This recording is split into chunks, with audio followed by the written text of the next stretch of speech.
हे दोस्तों, क्या हाल चाल है। आई होप सब अच्छे होंगे। मेरा नाम है कुलवीर सिंह। तो चलिए आज की वीडियो को हम शुरू करते हैं। आज की वीडियो के अंदर अपने एक्सेल की स्टार्टिंग करने वाले हैं। देखेंगे एक्सेल को कैसे स्टार्ट किया जाता है, एक्सेल का जो मेन इंटरफेस है उन सभी को आज अपने जानेंगे। सबसे पहले हम देखते हैं कि एक्सेल को ओपन कैसे कर सकते हैं। तो एक्सेल को ओपन करने के लिए मैं यहाँ पे स्टार्ट बटन पे क्लिक करूँगा। तो जैसे मैं स्टार्ट बटन पे क्लिक करूँगा, जितने भी प्रोग्राम हमने इंस्टॉल किए हैं उन सभी की लिस्ट आ जाएगी। तो मैं क्या करता हूँ, यहाँ पे सीधा मेरे पास एक्सेल आ गया। अगर नया आए तो यहाँ से मैं सर्च पे एक्सेल टाइप कर लूँगा, तो यहाँ से मैं एक्सेल को ओपन कर सकता हूँ। फर्स्ट ऑप्शन मेरे पास ये आ गया। सेकंड क्या होता है, विंडो के साथ मेरे को आर दबाना है तो यहाँ पे रन कमांड ओपन हो जाएगी। देन यहाँ पे मेरे को एक्सेल टाइप कर देना और मैं इंटर करूँगा तो यहाँ से भी मैं एक्सेल को ओपन कर सकता हूँ। चलिए जी, हम यहाँ से कर लेते हैं। मैं स्टार्ट बटन पे क्लिक करूँगा, देन यहाँ पे एक्सेल पे क्लिक कर देता हूँ। तो जैसे मैं एक्सेल पे क्लिक करूँगा तो हमारे पास एक सिंपल इंटरफेस आ रहा है। तो यहाँ पे हमारे पास स्टार्टिंग में अगर देखेंगे तो यहाँ पे कुछ रेडीमेड टेम्पलेट है हमारे पास, और देन नीचे ये रीसेंट फाइलें आ जाएगी। रीसेंट फाइलें वो होते हैं कि जैसे कि अपने किसी को कॉल करते तो रीसेंट नंबर होते हैं जो हाल ही में जो अपनों ने कॉल की हुई हैं, तो वो रीसेंट नंबर होते हैं। तो यहाँ पे जो हमने हाल ही में जो फाइलें खोली हुई है तो वो फाइलें यहाँ पे आ जाएगी। चलिए जी, हम सबसे पहले ब्लैंक वर्कबुक पे क्लिक करते हैं। तो मैं यहाँ पे क्लिक कर देता हूँ, तो यहाँ से हमारा एक्सेल ओपन हो जाएगा। अब हम समझते हैं इसके इंटरफेस को। ये जो सबसे ऊपर वाली पट्टी आ रही है, इस पट्टी को हम टाइटल बार बोलते हैं। और यहाँ पे हमारे पास ये बुक 1 लिखा आ रहा है। इसका मतलब ये है कि एक्सेल के अंदर जो अपने आप फाइल बनेगी वो बुक 1 के नाम से बनेगी। देन नेक्स्ट हमारे पास ये ऑप्शन आ रहा है, यहाँ पे एक्सेल टाइप के होता है। ये होता है हमारा एप्लीकेशन नेम, या फिर इसको अपने सॉफ्टवेयर नाम भी बोल सकते हैं कि हमारी एप्लीकेशन कौन सी खुली हुई है। देन यहाँ पे हम स्टार्टिंग के अंदर पूरे इंटरफेस को अभी देखते हैं। तो यहाँ पे फाइल लिखा हुआ है, file, tab, insert, page layout, ये हमारे पास टैब होते हैं। अब टैब बेसिकली क्या होता है कि एक सॉफ्टवेयर को काफ़ी पार्ट के अंदर उन्होंने डिवाइड कर दिया होता है, और इसके अंदर क्या होता है कि जो अलग अलग टैब दिए हैं तो अलग अलग टैब का अलग अलग काम है इसके अंदर। जैसे कि होम टैब के कुछ अलग फीचर हैं। मैं इंसर्ट पे क्लिक करूंगा तो इंसर्ट के अंदर कुछ अलग ऑप्शन आ जाएंगे, और देन मैं पेज लेआउट के अंदर आऊँगा तो पेज लेआउट आ जाएगा। जैसे कि मैं क्या करता हूँ कि होम टैब के अंदर बात करता हूँ, तो होम टैब के अंदर हमें टेक्स्ट पे कुछ फॉर्मेटिंग करने के लिए ज़्यादातर हम होम टैब का यूज़ करते हैं। इंसर्ट के अंदर क्या आ जाएगा, कुछ अलग से अपने को इसके अंदर इंसर्ट करना हो, जैसे टेबल हो गया, चार्ट हो गया, ठीक है, स्लाइसर वगैरह, जो भी हमने कुछ अलग से इंसर्ट करना है इसके अंदर, कोई फोटो इंसर्ट करनी है तो वो हम इंसर्ट टैब से कर सकते हैं। ऐसे ही हमारे पास पेज लेआउट आ जाएगा। अब पेज लेआउट में क्या होगा कि ज़्यादातर इसका काम ये है कि पेज को सेट करने के लिए, सपोज करो अपने को प्रिंट निकालना है, ठीक है, तो उसके लिए हम क्या करेंगे, यहाँ पे पेज लेआउट का यूज़ करेंगे। बेसिकली इस पूरी सीरीज़ के अंदर हम एक्सेल के सारे टैब को कंप्लीट करेंगे।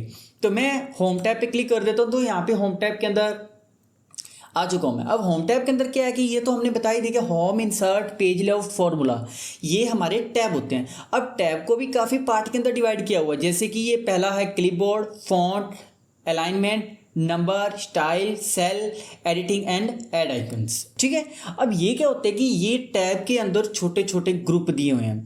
पहले एक सॉफ्टवेयर को काफ़ी पार्ट के अंदर डिवाइड कर दिया, जैसे कि टैब हो गया, फिर हर एक टैब को भी अलग अलग पार्ट के अंदर डिवाइड किया हुआ है। तो जैसे कि इस पार्ट के अंदर तो होम टैब को हमने 1, 2, 3, 4, 5, 6, 7, तो 7 ग्रुप के अंदर डिवाइड किया है। देन मैं बात करता हूँ इंसर्ट टैब के अंदर, तो इंसर्ट टैब को 1, 2, 3, 4, 5, तो 5 ग्रुप है वहीं पे। अब मैं इसको थोड़ा जूम कर लेता हूँ। अब देखिए जूम मैं कैसे कर सकता हूँ। तो यहाँ पे माउस को नीचे लेके जाऊँगा तो यहाँ पे एक माइनस है, माइनस पे क्लिक करूँगा तो जूम कम हो जाएगा। अगर यहाँ पे मैं प्लस पे क्लिक करता रहूँगा तो जूम ज़्यादा हो जाएगा। दूसरा ऑप्शन क्या है कि मैं कीबोर्ड से कंट्रोल बटन दबाऊँगा, और माउस का व्हील बटन है, गोल बटन, अगर मैं उसको ऊपर की साइड घुमाऊंगा तो जूम ज़्यादा हो जाएगा, अगर मैं नीचे की साइड उसको करूंगा तो जूम कम हो जाएगा। तो अगर मैं देखता हूँ कम से कम कितना कर सकते हैं, तो कम से कम मैं 10% कर सकते हैं, और ज़्यादा से ज़्यादा अगर मैं बात करूँ तो ज़्यादा से ज़्यादा हमारे पास 400% उसको कर सकते हैं। डिफ़ॉल्ट हमारे पास 100% होता है, तो मैं 100% कर लेते हैं। अभी यहाँ पे हमारे पास एक नंबरिंग आ रही है, 1, 2, 3, 4, 5, 6। अगर मैं इसको स्क्रॉल करता जाऊँगा तो ये नंबरिंग नीचे की तरफ आती जाएगी। अभी यहाँ पे ये जो नंबरिंग है, इस नंबरिंग को हम रो बोलते हैं। देन यहाँ पे ABCDE आ रहा है, इसको अपने कॉलम बोलते हैं। नंबरिंग को अपने रो बोलते हैं। देन अल्फ़ाबेट आ रहे हैं, इसको अपने कॉलम बोलते हैं। अब यहाँ पे रो और कॉलम यहाँ पे एक दूसरे को काट रहे हैं, तो वहीं पे एक छोटे छोटे ये बॉक्स बन रहे हैं, तो उन बॉक्स को हम सेल बोलते हैं। ठीक है जी, ये हमारे पास रो हो जाएंगे, देन ये कॉलम हो जाएंगे, और ये जो बॉक्स दिख रहे हैं इस बॉक्स को अपने सेल बोलते हैं। अब हर एक बॉक्स का एक एड्रेस होता है जिसको अपने सेल एड्रेस बोल देते हैं। हम देखते हैं कि इसका सेल एड्रेस क्या है, तो इसका सेल एड्रेस हो जाएगा G5। अगर मैं बात करूं इसका सेल एड्रेस, तो इसका होगा G11, इसका P3। देन मैं यहाँ पे क्लिक कर देता हूँ, तो इसका सेल एड्रेस होगा L11, ये हमारा सेल एड्रेस हो जाएगा। अब हमसे क्वेश्चन पुट कर लिया कि एक्सेल के अंदर पहला सेल एड्रेस कौन सा होगा। तो मैं अगर बात करता हूँ पहला सेल एड्रेस, तो पहला सेल एड्रेस मेरे पास A1 होगा। फिर अपने बात करते हैं कि टोटल रो कितनी होती है, बट मैं इसको ड्रैग करूंगा तो वो नीचे की तरफ ड्रैग होता रहेगा और ये नंबरिंग भी आगे बढ़ती रहेगी। तो मेरे को देखना है कि टोटल रो कितनी होती है। तो मैं कंट्रोल के साथ कीबोर्ड में डाउन की दबाऊंगा, नेविगेशन कीज, तो हमारे पास रो आ जाएगी 10,48,576। तो ये हमारे पास रो हो जाएगी। देन ऊपर की साइड जाना है, कंट्रोल के साथ नेविगेशन का अप कीज दबाऊंगा तो मैं स्टार्टिंग पे पहुंच जाऊंगा। देन अब मैं राइट की दबा रहा हूं, तो यहाँ से क्या हो रहा है कि ये आगे तरफ बढ़ते जा रहे हैं। ठीक है, बट मेरे को सबसे लास्ट में जाना है, तो मैं कंट्रोल के साथ राइट एरो बटन दबाऊंगा तो लास्ट वाले सेल एड्रेस के अंदर पहुंच जाएंगे। तो लास्ट वाला सेल एड्रेस हमारे पास लास्ट वाला कॉलम हमारे पास हो जाएगा XFD। तो पहला हमारे पास सेल है, पहला मेरे पास कॉलम है A, देन लास्ट वाला कॉलम मेरे पास हो जाएगा XFD। पहले पे जाना है तो कंट्रोल के साथ मैं लेफ्ट एरो दबाऊंगा तो पहले सेल एड्रेस पे पहुंच जाऊंगा। ठीक है जी, इतना हमने क्लियर कर लिया। अब हमने यहाँ पे होम इंसर्ट ये टैब देख ली, टैब के बाद हमने इनके कुछ ग्रुप्स देख लिए हैं। देन यहाँ पे हमारे पास A1 लिखा आ रहा है, इसको अपने नेम बॉक्स बोलते हैं। ठीक है जी, अब नेम बॉक्स के अंदर क्या होगा कि जैसे मैं किसी सेल पे क्लिक करूंगा तो वो सेल का एड्रेस आ जाएगा। देन मैं किसी सेल पे जंप करना हो तो वहीं से मैं इसको जंप कर सकता हूँ। जैसे कि मेरे को जाना है H11 पे जाना है, तो मैं H11 लिख के इंटर टाइप करूँगा तो H11 पे मैं सीधा जंप हो जाऊँगा। देन यहाँ पे आ जाएगा, इसको अपने बोलते हैं फॉर्मूला बार। एक्सेल के अंदर जो भी हम फार्मूला लगाएंगे तो वो फॉर्मूला बार के अंदर अपने को दिखता रहेगा। कुछ फॉर्मूला को एडिट करना है तो हम F2 से भी उस फॉर्मूले को एडिट करेंगे, डबल क्लिक करके भी उसको एडिट कर सकते हैं। देन यहाँ पे मैं फॉर्मूला बॉक्स पे क्लिक करके भी उस फॉर्मूले को एडिट कर सकते हैं। तो हम क्या करते हैं, सबसे पहले अपने फाइल टैब को समझते हैं। फाइल टैब समझने से पहले हम कुछ इसके अंदर और ऑप्शन समझ लेते हैं। तो यहाँ पे हमारे पास शीट 1 आ रहा है। अब शीट 1 क्या होता है कि जिस पे अपने काम कर रहे हैं वो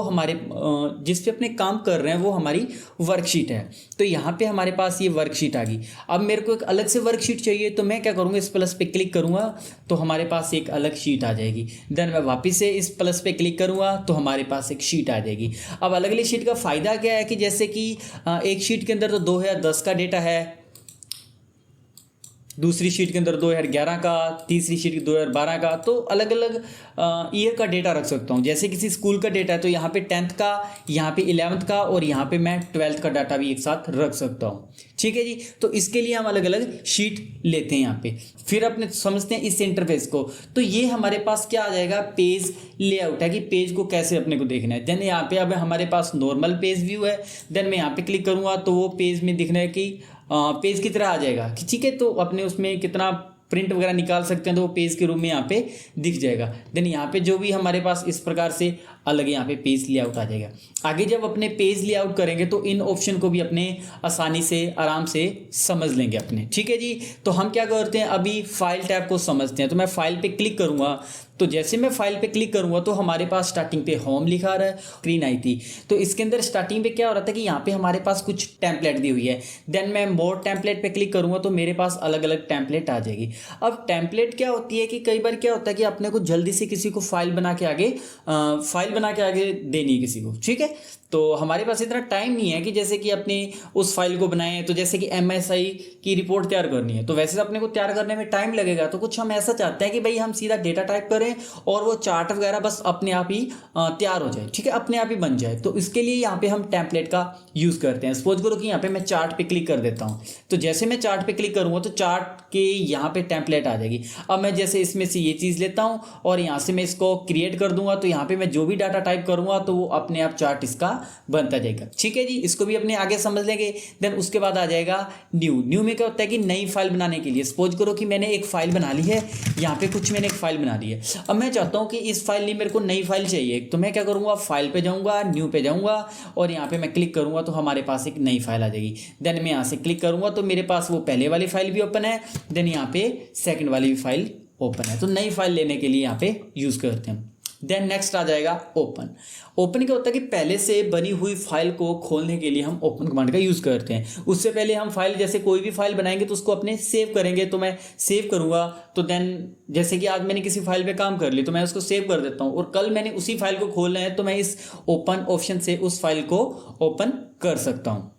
देन नेक्स्ट हमारे पास आ जाएगा अलग से कुछ मेरे को आइकन्स ऐड करने हैं, जैसे कि इसके अंदर जैसे कि मेरे को चैट जीपीटी ऐड करना है या फिर अलग से कुछ आइकन्स ऐड करने हैं, तो उसके लिए मैं इसका यूज़ कर सकता हूँ। ठीक है जी, अब मैं माइक्रोसॉफ्ट 2021 यूज़ कर रहा हूँ, तो यहाँ पे हमारे पास ये ऑप्शन है। अगर आप इससे कम वाला वर्जन यूज़ कर रहे हैं तो मे बी वो ऑप्शन आपको यहाँ पे नहीं शो होगा। देन मैं यहाँ पे आगे चलता हूँ इन्फो के अंदर क्या होगा, फाइल जो हमने एक फ़ाइल बनाई है उस फाइल की वो डिटेल आ जाएगी कि ये फाइल आपने कब सेव की है, लास्ट बार कब सेव की थी, इस फाइल का साइज़ क्या है, कितने बजे आपने फाइल सेव की थी, या फिर फाइल पे अपने को पासवर्ड लगाना है, तो उसके लिए हम यहाँ पे इन्फो ऑप्शन दिया हुआ है। आगे जाके इन ऑप्शन को भी अपने अच्छी तरह से समझेंगे और फाइल के लोगो वगैरह कैसे लगता है वो भी अपने देख लेंगे। देन नेक्स्ट सेव क्या होता है। अब देखो हमने एक फाइल को सेव कर लिया। अब सेव करने के बाद क्या होता है कि मेरे को उस फाइल का पीडीएफ भी बनाना है, तो मैं उसमें क्या करूँगा, सेव एज का यूज़ करूँगा। ठीक है जी, मतलब एक बार मैंने फाइल सेव कर दिया और मेरे को उसका पीडीएफ भी बनानी है, तो मैं सेव एज कमांड से उस फाइल को पीडीएफ के अंदर कन्वर्ट कर सकता हूँ। या फिर मैंने फाइल एक सी ड्राइव के अंदर तो सेव कर दी, मैं चाहता हूँ कि वही फाइल मेरे को अलग ड्राइव के अंदर भी सेव करनी है, तो फिर भी मैं सेव एज का यूज़ करके उस फाइल का डुप्लीकेट बना के मैं अलग जगह पर मैं सेव कर सकता हूँ। हिस्ट्री में वही है कि हालांकि मैं जो अभी जो फाइलें खुली हुई है वही हमारे पास आ जाएगा। प्रिंट के अंदर फाइल को प्रिंट करना, जैसे कि मेरे पास कुछ मैटर लिखा हुआ है उसको मैं प्रिंट करना चाहता हूँ, तो यहाँ से प्रिंट कमांड से उसको प्रिंट करने के लिए हम यूज़ करते हैं। देन शेयर के अंदर क्या होता है कि जैसे कि मैंने फाइल को सेव कर दिया तो उसको ईमेल के जरिए उसको शेयर करना हो तो हम उसके लिए इसका यूज़ करते हैं। देन यहाँ पे मैं चलता हूँ एक्सपोर्ट में वही है कि फाइल का अपने को पीडीएफ वगैरह बनाना हो, पीडीएफ के अंदर कन्वर्ट करना, तो हम उसके लिए उनका यूज़ करते हैं। देन उसके बाद आ जाएगा क्लोज। अब क्लोज क्या होता है कि यहाँ से अगर मेरे पास कुछ फाइल है, मैंने सपोज करो कुछ यहाँ पे टाइप किया हुआ है, अगर मैं यहाँ से सीधा इसको क्लिक करूँगा तो यहाँ से क्या होगा, हमारी फाइल भी बंद हो जाएगी और यहाँ पे जो मेरा सॉफ्टवेयर चल रहा है एक्सेल वाला, वो एक्सेल वाला सॉफ्टवेयर भी बंद हो जाएगा। बट मेरे को ऐसा करना है कि मैं चाहता हूँ कि एक्सेल का सॉफ्टवेयर तो खुला रहे बट ये फाइल बंद हो जाए, तो उसके लिए हम क्या करते हैं, क्लोज का यूज़ करते हैं। तो मैं क्लोज पे क्लिक करूंगा। अब वो फाइल को सेव करना है नहीं करना तो मैं डोंट सेव कर देता हूं। तो देखिए यहाँ पे मेरे पास एक्सेल तो खुला है, मैंने ना 3 से ज़्यादा फाइलें खोली हुई है। चलिए हम स्टार्टिंग से करते हैं। मैं क्लिक कर देता हूँ और मैंने कुछ भी एक फ़ाइल बनाई हुई है। अगर मैं क्या करता हूँ, यहाँ पे क्लोज पे क्लिक कर देता हूँ, डोंट सेव कर देता हूँ, तो क्या होगा, हमारा एक्सेल भी बंद हो जाएगा और उसके अंदर जो फाइल है वो फाइल भी बंद हो जाएगी।